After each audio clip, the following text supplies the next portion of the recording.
السلام علیکم ورحمۃ اللہ وبرکاتہ۔ بسم اللہ والحمد للہ والصلاة والسلام علی رسول اللہ وعلی آلہ وازواجہ والتابعین لہم بإحسان الی یوم الدین، اما بعد۔ سامعین محترم،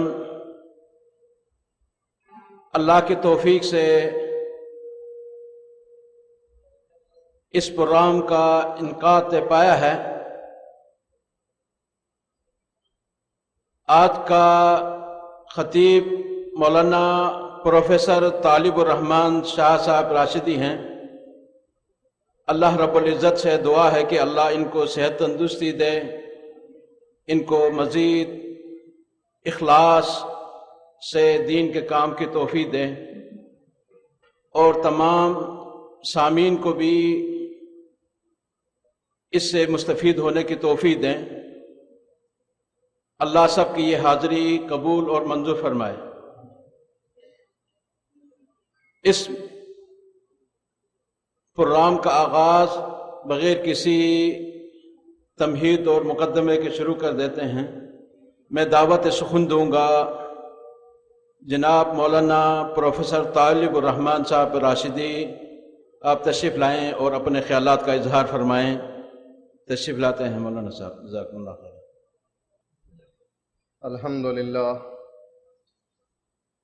للہ نحمده ونستعینه ونستغفره ونعوذ باللہ من شرور انفسنا ومن سیئات اعمالنا، من يهده الله فلا مضل له ومن يضلله فلا هادي له، واشهد ان لا اله الا الله وحده لا شريك له، واشهد ان محمدا عبده ورسوله۔ اما بعد فان خير الحديث كتاب الله، وخير الهدي هدي محمد صلى الله عليه وسلم، وشر الامور محدثاتها، وكل محدثة بدعة، وكل بدعة ضلالة، وكل ضلالة في النار۔ اعوذ باللہ من الشیطان الرجیم، بسم اللہ الرحمن الرحیم۔ قل ان کنتم تحبون اللہ فاتبعونی یحببکم اللہ۔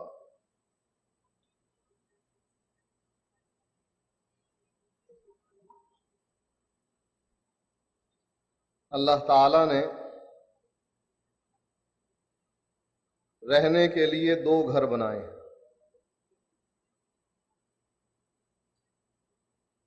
اور دونوں گھروں کے باسی بنائے ہیں، رہنے والے بنائے ہیں۔ یہ دو گھر، ایک جنت ہے، ایک جہنم ہے۔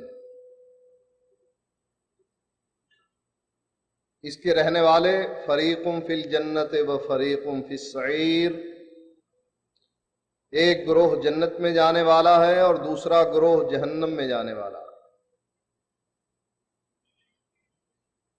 مخلوق میں سے ان گھروں کو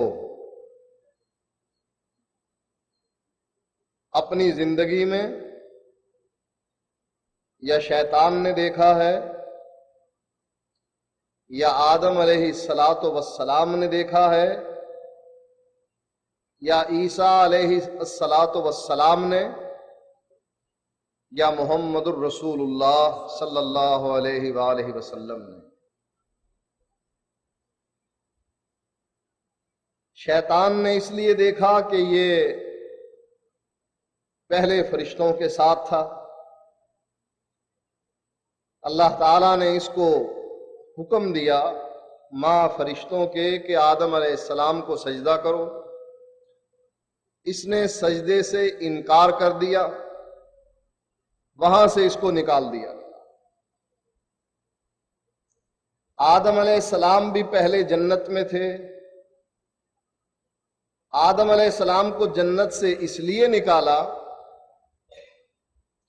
کہ اللہ نے حکم دیا تھا وَلَا تَقْرَبَا هَٰذِهِ الشَّجَرَةَ، اے آدم نہ تو نہ تیری بیوی حوا درخت کے قریب نہ جائیں،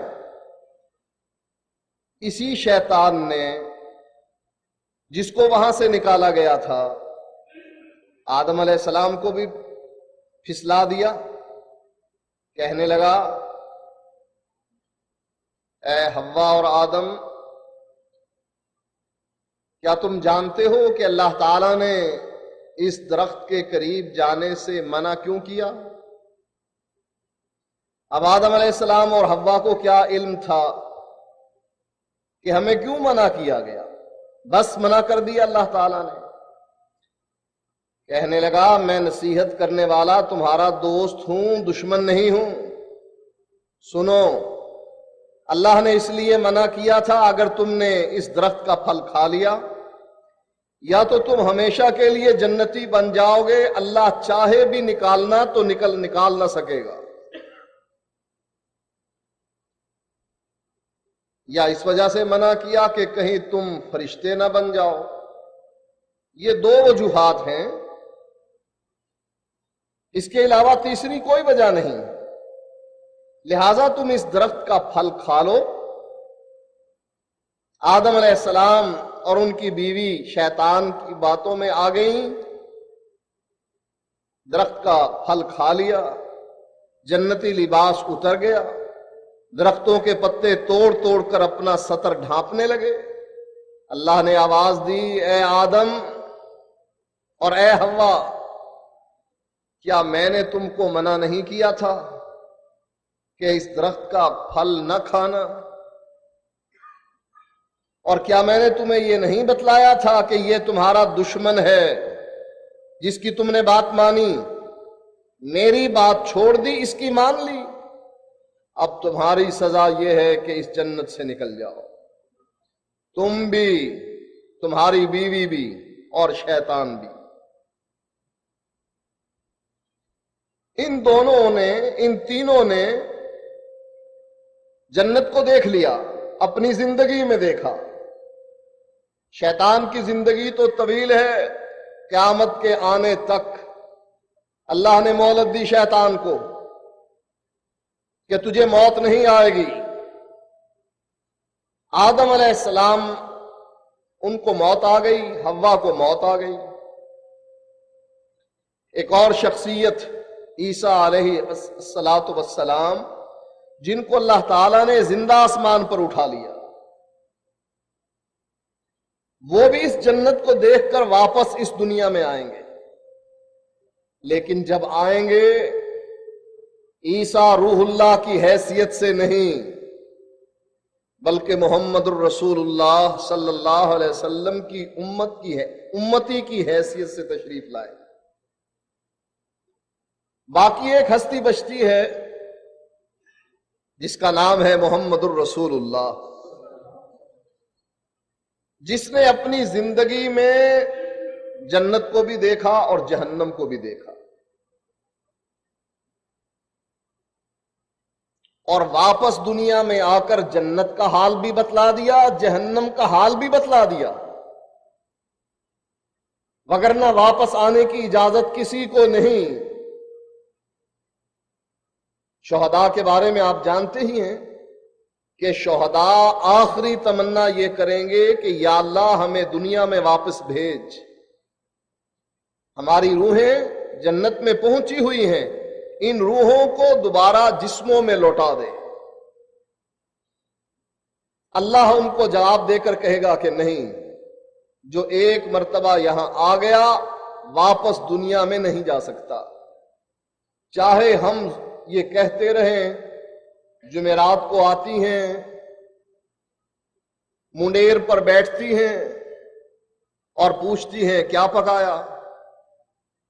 اگر کہیں کہ دال ساگ تو کہیں گی پھٹے منہ، ہمارے لیے دال ساگ رہ گیا تھا، ہم اتنی دور سے آئی ہیں. اور اگر مرغ مسلم پکا ہوا قورمہ اور بریانی تیار کی گئی تو کہیں گی شاباش، تم نے ہماری عزت کی. یہ لوگوں کی کہانیاں ہیں کہ روحیں آتی ہیں، دیواروں پر بیٹھتی ہیں، پوچھتی پچھاتی ہیں، وگرنہ حقیقت یہ ہے کہ جو ایک دفعہ وہاں چلا گیا واپس پلٹ کر دنیا میں آنے کی اجازت نہیں.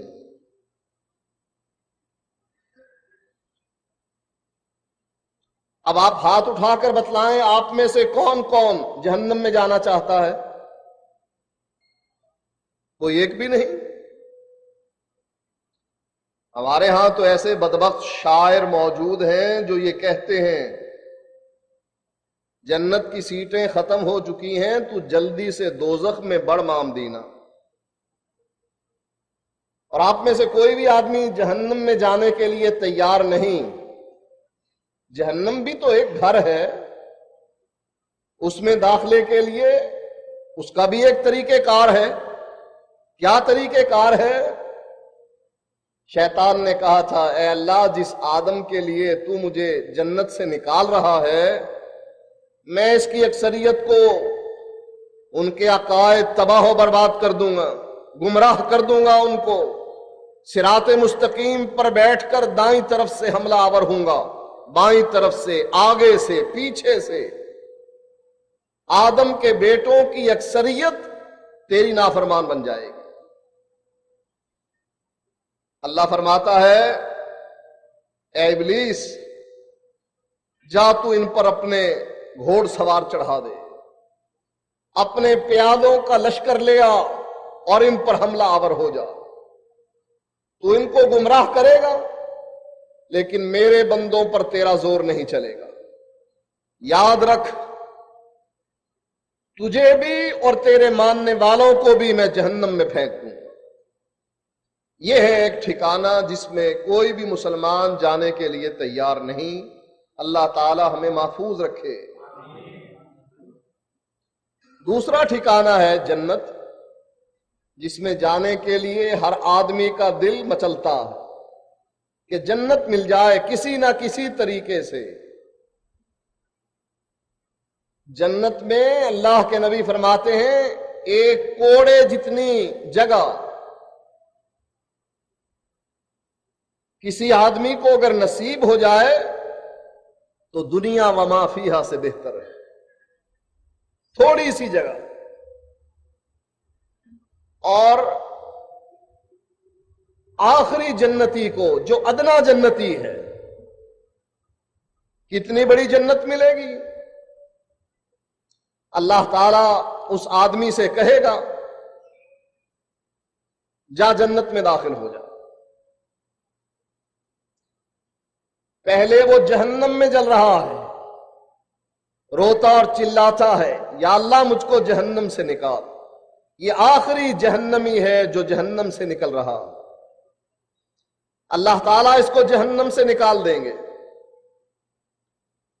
یہ اپنے قریب ایک درخت دیکھے گا، کہے گا یا اللہ اس درخت کے نیچے بٹھا دے۔ اللہ پوچھے گا اس کے بعد تو کچھ نہیں مانگے گا نا؟ وعدہ کرے گا کہ یا اللہ اس درخت کی چھاؤں تلے میں بیٹھ جاؤں، یہاں سے نکلنے والے پانی کو پیوں، اس کے علاوہ میں تجھ سے کچھ نہیں مانگتا، میرا تیرا وعدہ۔ اللہ تعالیٰ اس سے وعدہ لے کر اس کو درخت کے نیچے بٹھا دے گا۔ پھر تھوڑی دور آگے ایک اور درخت نمودار ہوگا جو اس سے زیادہ خوبصورت ہوگا۔ تھوڑی دیر صبر کرنے کے بعد کہے گا یا اللہ مجھے اس درخت کے نیچے بٹھا دے۔ اللہ کہے گا ابھی تو نے وعدہ کیا تھا کہ میں پھر کچھ نہیں مانگوں گا، اور ابھی تو وعدے کی خلاف ورزی کر رہا ہے۔ کہا یا اللہ میں وعدہ کرتا ہوں کہ اگر تو مجھے اس درخت کے نیچے بٹھا دے گا اس کے بعد میں تجھ سے کچھ نہیں مانگوں۔ اللہ اس درخت کے نیچے بٹھا دے گا۔ پھر اللہ جنت کے قریب ایک اور خوبصورت درخت نمودار کرے گا۔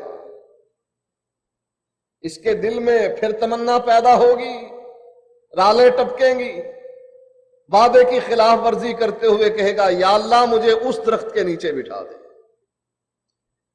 اللہ کہے گا کتنے وعدے توڑے گا تو؟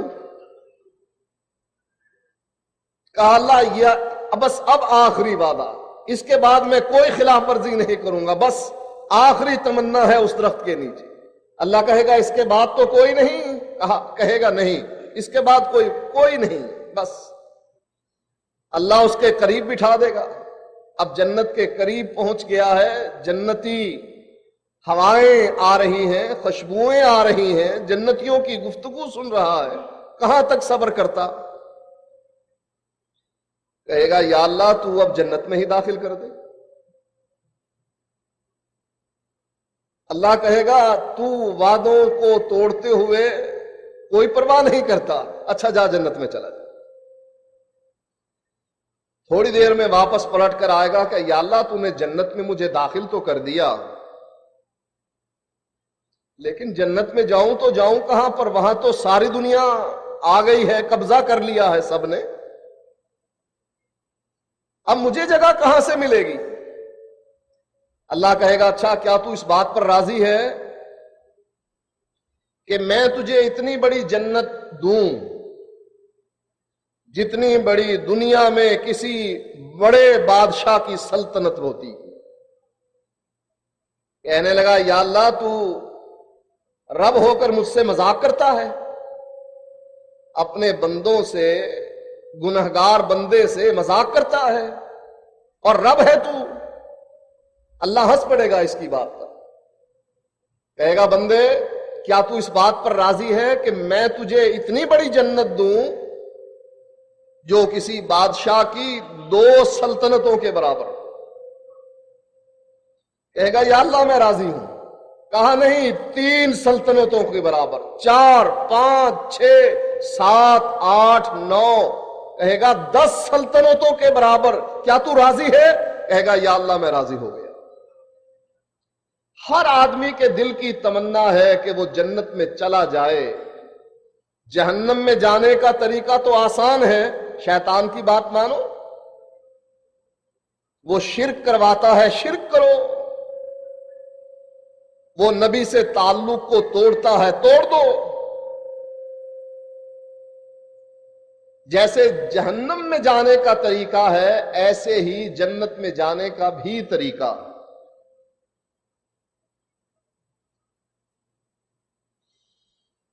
جنت ایک گھر ہے نا،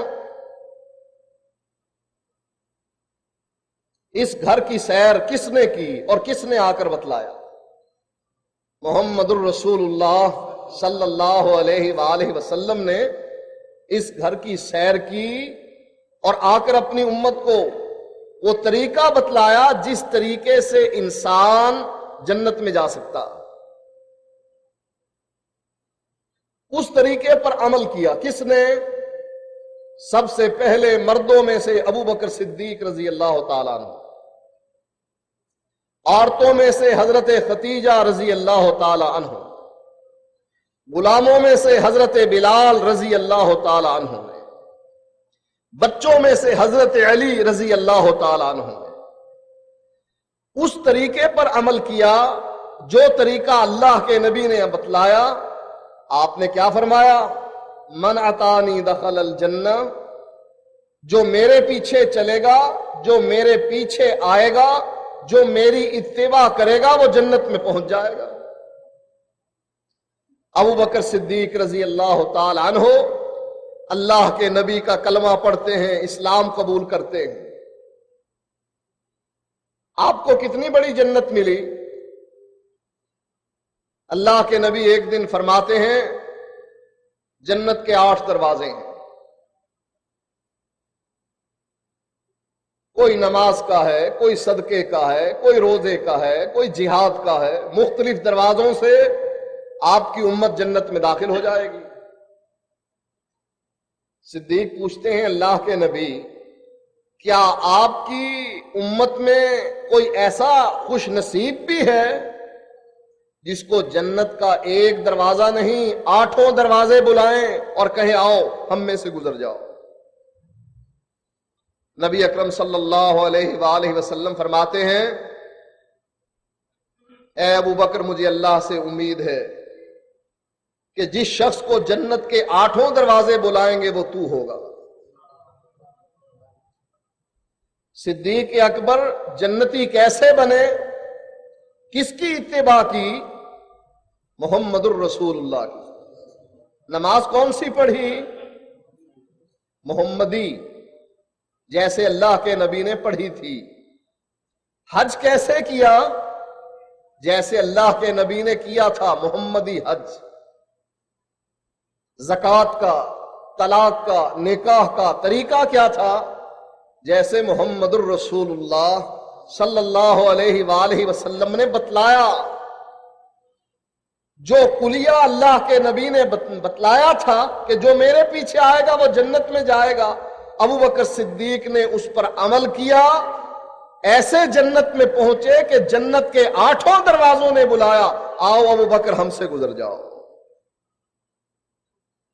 حضرت ختیجہ رضی اللہ تعالی عنہا عورتوں میں سے سب سے پہلے ایمان لانے والی۔ حضرت ختیجہ کس کے پیچھے چلتی رہیں؟ علماء دیوبند کے، علماء بریلی کے، نقشبندی، چشتی، قادری، سہروردی سلسلے سے تعلق ان کے طریقے پر بیعت کی تھی حضرت ختیجہ رضی اللہ تعالی عنہا نے، یا صرف اللہ کے نبی کا طریقہ ان کا مقصود تھا؟ حقیقت یہ ہے کہ حضرت ختیجہ رضی اللہ تعالی عنہا اللہ کے نبی کے طریقے پر چلتی رہی، جیسے اللہ کے نبی بتلاتے رہے حضرت ختیجہ عمل کرتی رہی۔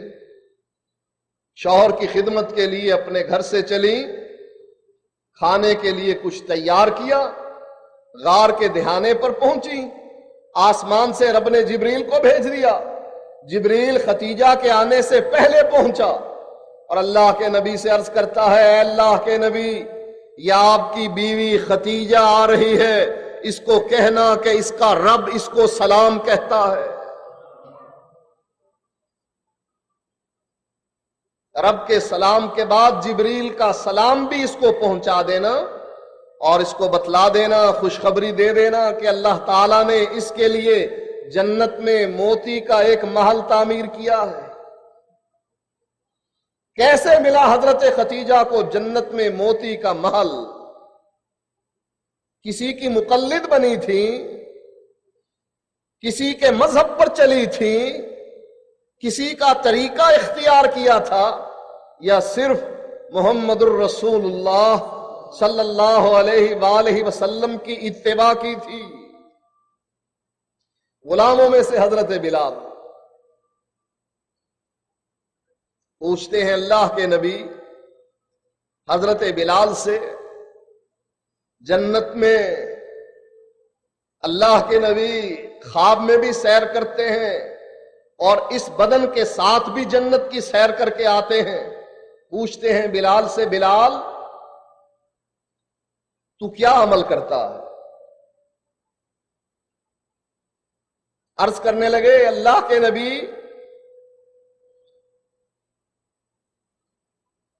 کیا عمل کرتا ہوں میں؟ اور سوال کرنے کی وجہ کیا تھی؟ اللہ کے نبی علیہ الصلاۃ والسلام فرماتے ہیں، بلال میں جنت کی سیر کر رہا تھا، میں نے کسی کے جوتوں کی آہٹ سنی کہ آگے آگے میرے آگے آگے جا رہا ہے غلام، لیکن آگے آگے جوتوں کی آہٹ سنائی دی جا رہی۔ آپ جبریل سے پوچھتے ہیں، جبریل یہ کس کے جوتوں کی آہٹ ہے؟ عرض کرنے لگے اللہ کے نبی، یہ آپ کے غلام بلال کے جوتوں کی آہٹ ہے۔ بلال میں نے جنت میں تیرے جوتوں کی آہٹ سنی، تو عمل کیا کرتا ہے؟ عرض کرنے لگے اللہ کے نبی، جب میں بے وضو ہوتا ہوں وضو کرتا ہوں، اور وضو کرنے کے بعد جو اللہ نے میرے مقدر میں لکھی ہے نماز پڑھ لیتا ہوں، نفل ادا کر لیتا ہوں، بس میرا تو یہی عمل۔ یہ عمل کس نے بتلایا تھا؟ محمد الرسول اللہ نے، کہ بے وضو ہو جاؤ تو وضو کرو، اور وضو کرنے کے بعد نفلی نماز ادا کرو، 2 رکعت پڑھ لو۔ یہ اللہ کے نبی نے سکھلایا تھا، بلال نے اس پر عمل کیا۔ بلال ابھی دنیا میں زندہ تھے کہ اس کے جوتوں کی آہٹ پہلے ہی جنت میں سنائی دی گئی۔ حضرت علی ابو طالب کے بیٹے، ایک مرتبہ اللہ کے نبی جنگ میں شریک ہیں، جنگ خیبر کا واقعہ ہے، پوچھتے ہیں علی کہاں ہے؟ لوگوں نے جواب دیا علی کی آنکھیں دکھ رہی ہیں، دیکھنے کے قابل نہیں ہے۔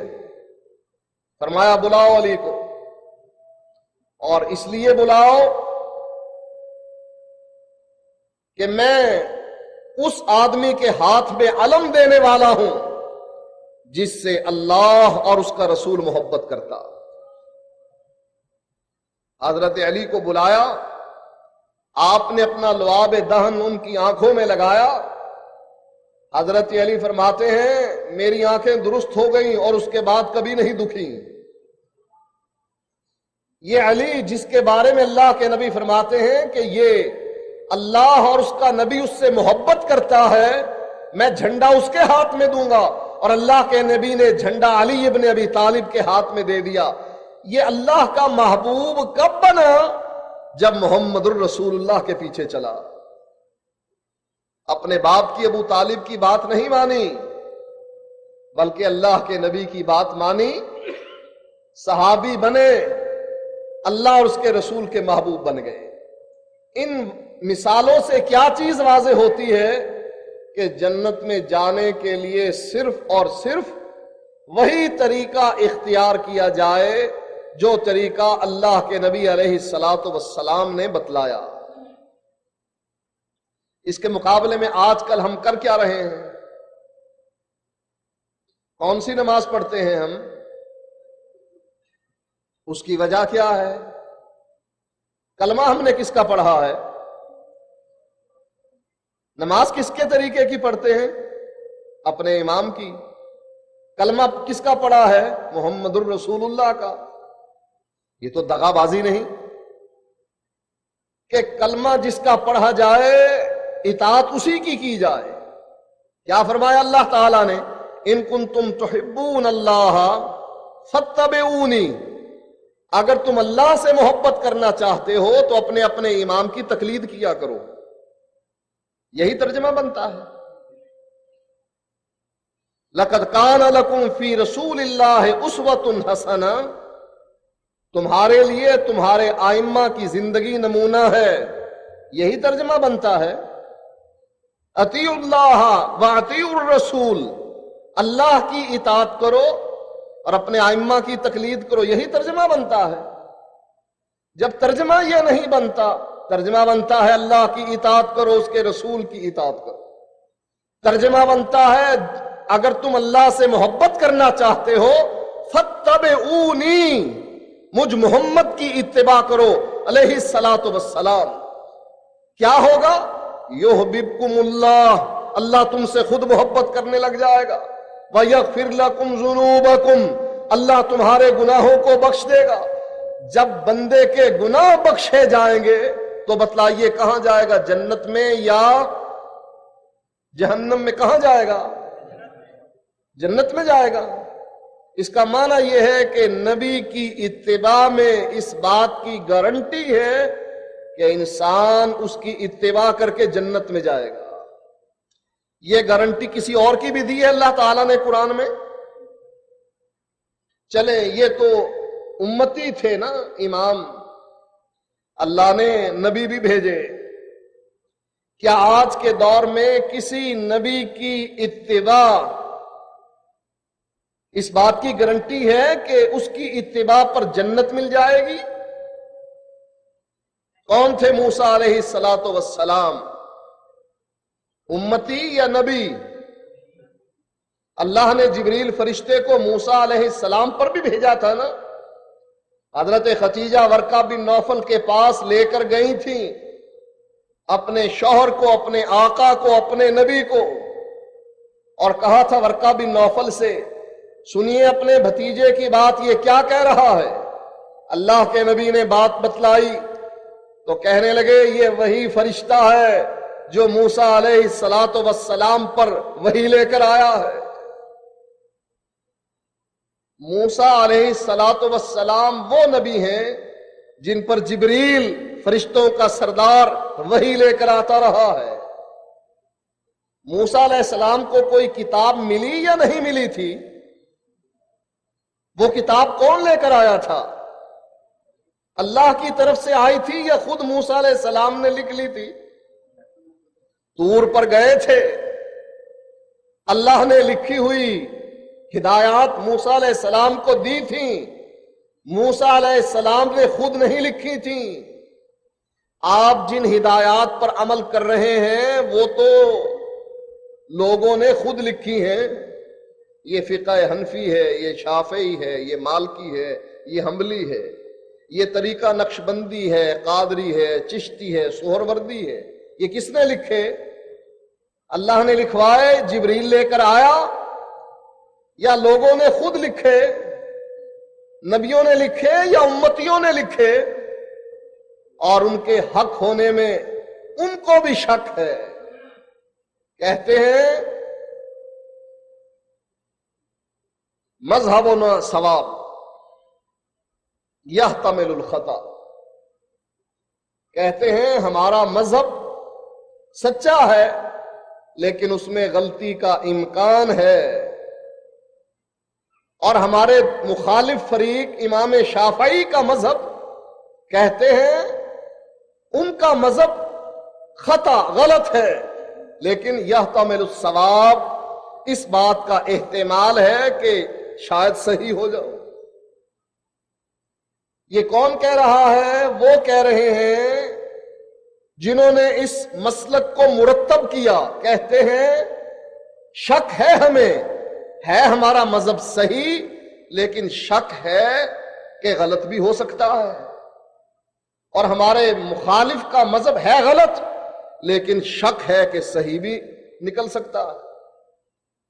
کیا قرآن کے بارے میں بھی ہمارا یہی موقف ہے کہ شاید اس میں غلطی ہو؟ ہے کوئی موقف؟ نبی کے فرمان کے بارے میں کیا ہمارا یہ موقف ہے کہ اس میں بھی غلطی کا امکان ہے؟ کیا ان دونوں چیزوں کے بارے میں قرآن میں یہ بات موجود نہیں؟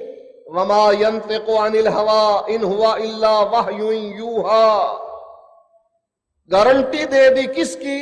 قرآن کی اور نبی کے فرمان کی کہ یہ جو بات کہتا ہے آسمان سے اترتی ہے، جبریل لے کر آتا ہے، اس کے دل پر اترتی ہے اور اللہ تعالیٰ اس کو محفوظ کر دیتا۔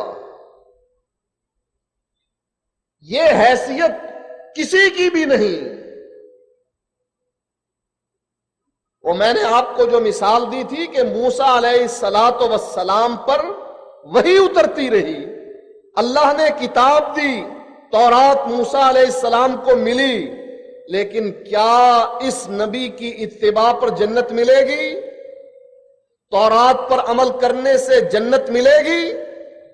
جب اس نبی کی اتباع پر جنت نہیں جو کلیم اللہ ہے، جو صاحب شریعت ہے، اللہ نے اس کو کتاب دی، رسول بنایا، صرف نبی نہیں اللہ نے رسول بھی بنایا، اس کی اتباع بھی جنت میں جانے کی دلیل نہیں، بلکہ اللہ کے نبی فرماتے ہیں اگر موسیٰ علیہ السلام اس دنیا میں واپس آ جائیں فاتبعتموہ، تم موسیٰ علیہ السلام کی اتباع کرنے لگ جاؤ، وترکتمونی، مجھ کو چھوڑ دو، کیا ہوگا؟ لَظَلَلْتُمْ عَنْ سَوَاءِ السَّبِيلِ، سیدھے جنت میں چلے جاؤ گے۔ یہی ترجمہ ہے اس کا۔ لَظَلَلْ، تبدیل کر دو ترجمے کو۔ اگر نبی کی اتباع نہیں کرنی ہے، اللہ کے نبی کے پیچھے نہیں چلنا ہے، اس کا اسوہ حسنہ اچھا نہیں لگتا ہے، تو کم از کم تراجم بدل دو جیسے یہودیوں نے بدلے تھے، ہاتھ رکھ لیا۔ اس آیت پر جس میں بدکاری کی سزا کا تذکرہ موجود تھا، اوپر سے بھی پڑھ دی، نیچے سے بھی پڑھ دی۔ عبداللہ بن سلام جو پہلے یہودی عالم تھے، اللہ کے نبی سے عرض کرتے ہیں اللہ کے نبی اس یہودی عالم سے کہو اپنا ہاتھ اٹھائے۔ اللہ کے نبی نے جب اس کو مجبور کیا ہاتھ اٹھاؤ، اس ہاتھ کے نیچے وہ آیت چھپائی ہوئی تھی جس میں اللہ تعالیٰ نے بدکاری کی سزا تجویز کی تھی۔ ایسے ہی تم بھی بدل دو تراجم کو۔ کہو لزللتم عن سواء السبیل کا معنی یہ بنتا ہے جو نبی کی اتباع کو چھوڑ کر موسیٰ کلیم اللہ کی اتباع کرتا ہے وہ سیدھا جنت میں جائے گا. اور جب بدل نہیں سکتے ہو تو پھر سیدھی بات کہو کہ نبی کی اتباع کو چھوڑ کر اگر موسیٰ کلیم اللہ کی اتباع کی جائے تو انسان کبھی بھی جنت میں نہیں جا سکتا ہے، سیدھا جہنم میں جائے گا. یہاں ہمارے بنائے ہوئے ائمہ کی تو کیا بات ہے، اللہ کا بنایا ہوا رسول عیسیٰ روح اللہ ہے جو آسمان پر زندہ ہے، قیامت کے قریب واپس اس دنیا میں تشریف لائیں گے. لانے کے بعد یہ نہیں کہیں گے لا الہ الا اللہ عیسیٰ روح اللہ، بلکہ کیا کہیں گے؟ لا الہ الا اللہ محمد الرسول اللہ. اچھا آپ سوچئے آخر اللہ کے نبی کی اتباع کو کیوں ترک کیا جاتا ہے؟ وجہ کیا ہے؟ کوئی اللہ کے نبی کی نعوذ باللہ شکل بری تھی، آپ کے کردار میں کوئی فرق تھا، آپ کی صداقت اور امانت میں فرق تھا، آپ کی لیاقت اور دیانت میں فرق تھا، آپ کی شجاعت میں فرق تھا. آخر وجہ کیا ہے؟ نبی کی اتباع کیوں چھوڑی؟ آخر وجہ تو ہونی چاہیے. آپ کی گاڑی پرانی ہو گئی، آپ نے کہا یہ پرانی گاڑی اب نہیں، اب نئے ماڈل کی گاڑی لوں گا، میرے پاس پیسے ہیں لے لیجئے. فریج پرانی ہو گئی، پیسے رب نے دے دیے نئی لے لی. گھر پرانا ہو گیا، پیسے رب نے دیے نیا لے لیا. کبھی باپ بھی نیا بنایا ہے کہ اب یہ پرانا ہو گیا اس کو تبدیل کر کے نیا باپ لے آتا ہوں؟ گاڑیاں بدلی جا سکتی ہیں، گھر بدلا جا سکتا ہے، لیکن باپ ماں تو نہیں بدلی جا سکتی نا. اللہ کے نبی ہمارے روحانی باپ ہیں، نبی کی بیویاں ہماری مائیں ہیں، روحانی مائیں. اللہ کے نبی ہمارے روحانی باپ ہیں. آپ اپنے ماں باپ کو چھوڑ چلے. اللہ کے نبی سے تعلق توڑنے کا معنی کیا ہے؟ وجہ کیا ہے؟ کیوں چھوڑ کر جا رہے ہو؟ کیا یہ انبیاء کا سردار نہیں رہا؟ پہلے سردار تھا، اب سرداری اس کی چھن گئی. کیا یہ وہ نہیں جو جنت کے دروازے کو کھٹکھٹائے گا؟ اب جنت کا دروازہ معین الدین چشتی کھٹکھٹائیں گے. اللہ کے نبی سے یہ منصب چھین لیا گیا اور عبد القادر جیلانی کو دے دیا گیا کہ تم قادری سلسلے سے تعلق رکھنے والے تمہارے مرید، تم جا کر جنت کا دروازہ کھٹکھٹانا اور قادریوں کو جنت میں داخل کر دینا. کیا خیال ہے؟ اللہ کے نبی قیامت کے دن حوض کوثر پر پانی نہیں پلائیں گے، کوئی اور پلائے گا آ کر. اللہ کے نبی کے ہاتھ میں حمد کا جو جھنڈا تھا وہ چھین لیا گیا نا اللہ کے نبی سے. اسی لیے ہم نے اللہ کے نبی کو چھوڑ کر کہا کہ نہیں، ہم محمدی نہیں، نہ ہم قرآن کو مانتے ہیں نہ نبی کے فرمان کو مانتے ہیں. ہم تو اپنا بنائیں گے پیرانے پیر دستگیر، ہم تو اپنا بنائیں گے جو ہمیں کلمہ پڑھائے گا لا الہ الا اللہ، معین الدین رسول اللہ، چشتی رسول اللہ، جو ہمیں یہ کلمہ پڑھائے گا ہم اس کی اتباع کریں گے. ہم کا جھنڈا اس کے ہاتھ میں ہے. قیامت کے دن ایک ہی جھنڈا ہوگا، لواء الحمد یوم القیامت بیدی. قیامت کے دن حمد کا جھنڈا میرے ہاتھ میں ہوگا، کسی کا جھنڈا نظر نہیں آئے گا. آدم و من سوا تحت لوائی، آدم سے لے کر عیسیٰ علیہ السلام تک سارے انبیاء اور رسول میرے جھنڈے کے نیچے ہوں گے. اللہ کے نبی کو مقام محمود عطا کیا جائے گا اور کسی نبی کو یہ مقام نہیں ملے گا. اللہ کے نبی کو انا اعطینا کل کوثر، حوض کوثر عطا کیا جائے گا.